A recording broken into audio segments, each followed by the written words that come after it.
Hello everyone. I was just doing my daily devotionals to the Morrigan and tarot intention settings, which I've mentioned before, which involves drawing a tarot card and sort of off the top of my head coming up with a short phrase or mantra to repeat to myself that sort of sets intentions for the day and gives me something to think about for the day. And I thought I'd take the opportunity to do another quick tarot video because I haven't done any of my 2-minute tarot videos in a while. The card that I've drawn today is the Two of Swords, which you can see in front of you. And the phrase that came to mind when I drew this card was making clear decisions or making clear choices. Something that's come up for me quite a lot in the last couple of weeks, and something that I'm probably going to make a video about soon, is the question of, really tapping into your intuition and finding your inner truth, but the question of whether or not there is actually one answer at that core level, at that heart level, or whether there is actually indeed genuinely two honest feelings or genuine answers to the question or the problem. Often I think we assume that there is one true or best or certain answer there for us in our deep selves.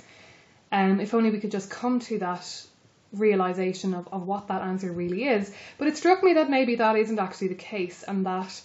sometimes there really are two different ways, two different paths you could take, or more than two different paths, two different answers. And maybe there are pros and cons on both sides that really genuinely go down to heart level and to your core level. That something is very genuinely on one level, on the deepest, truest level, making you sad. But on the other hand,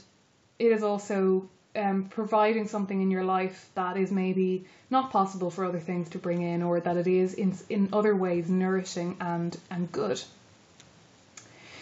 But basically what I'm seeing with the Two of Swords here is that even when we are at those crossroads in our lives, or even when we are struggling with an issue or a question to which there seems as though there isn't actually one particularly good answer or particularly good direction to take, that sometimes it is necessary for us to just take a direction, to just make up our minds consciously and make a commitment to that. Sometimes it is important for us to just make a clear decision and to follow that, and to stop all that ruminating and the back and forth that's going on in our conscious minds. Because I think that if there is something that hasn't been sorted out in our unconscious or in our deep selves, in our hearts, if there is something that maybe there isn't a particularly right way right now for us to go, thinking about it, mulling over it consciously and constantly trying to tap into that and consciously trying to figure out what our core self is really telling us, what our heart is really telling us, isn't really actually going to be all that productive. And sometimes we just need to make a decision so that we can stop